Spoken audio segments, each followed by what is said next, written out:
and Senior Advisor overall to the Trump campaign, Jason Miller. Mr. Miller, welcome Chuck, back to the show, sir. Thank you for having me on. Let me start with the where you guys are headed here. There's some confusion, and I know that travel schedules change.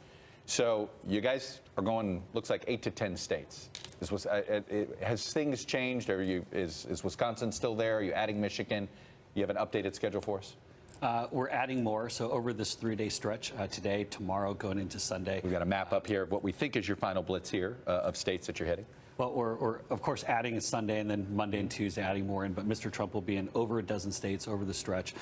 He'll be barn burner flying around some places. I believe today is 3 events and then 4 and 5 events. But here's the important part, is that we are on offense with the campaign. Yes, we have the traditional battlegrounds, Florida, North Carolina, Ohio, where you're going to see Mr. Trump campaigning.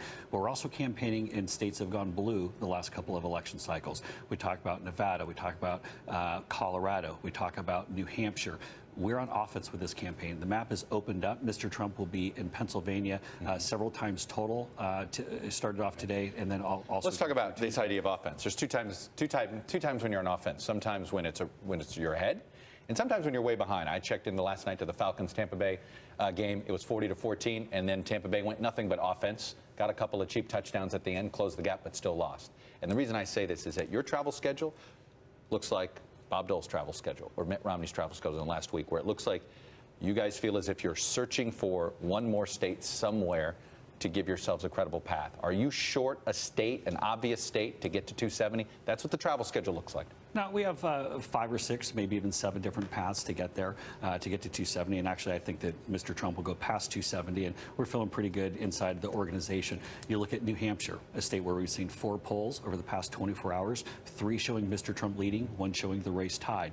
You take a look at Michigan, a state where we have it is a dead heat. Take a look at New Mexico, where we internally have Mr. Trump leading. Look at Colorado, a state that's a dead heat.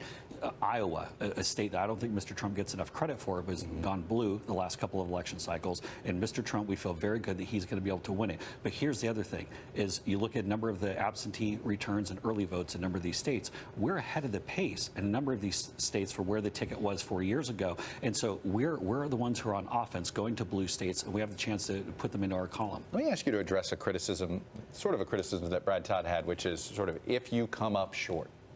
And Michigan is a 4-point race, say on election night. And the question is going to be, should you have done more? Did you make a mistake not trying to campaign sooner, spend more time on advertising and on the ground in Wisconsin, Michigan in particular? Do you feel like if you could go back into time, change your strategy? No, I think that heading into the final weekend here, we're exactly where we want to be. And I'm going to tell you, there's something that I heard with Senator McCaskill just a moment ago before you introduced me.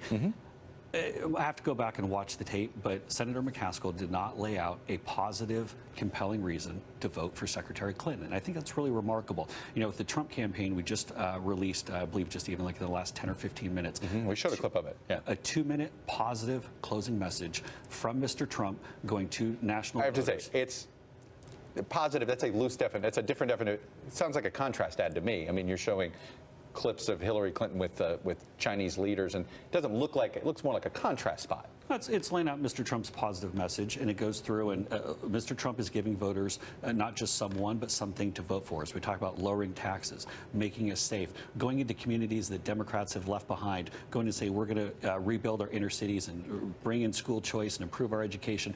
There's a positive reason to be for Mr. Trump going into this weekend. So when undecided voters wake up on Tuesday, either they're going to wake up and say, I want to make a change and go for Mr. Trump, or the good chance they're probably not going to show up and vote. Let me ask you a similar question that I asked Senator McCaskill at the end. I asked her about the trust issues. With Donald Trump, it's personal character and humility issues.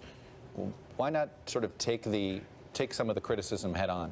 And has there been any thought of him saying, you know what, maybe my rhetoric was too off. Maybe I did demean some people that I didn't mean to demean. Any thought of him doing one of those type of mea culpas, considering that those voters at the end, the reason they're hesitant is personal? Well, I think there are a couple of things. Mr. Trump definitely has taken some of that on in the past, and he's had speeches, and I believe it was in Wisconsin when he did a lot of that. We saw the speech this week with Melania, who very much looked like a future First Lady. Fantastic speech where she talked about what she would do as First Lady, talked a bit about their family and her love for the country. But what I think people really appreciate about Mr. Trump he's going to tell like he sees it. He's going to be straightforward. He's going to be direct. He's not a blow-dried politician. And so if you're looking for a change, we think we're going to go our direction. I got to see something. Kellyanne Conway, the campaign manager, tweeted a picture of Hope Hicks, herself, and Corey Lewandowski. Is Corey Lewandowski a part of this campaign, of the Trump campaign?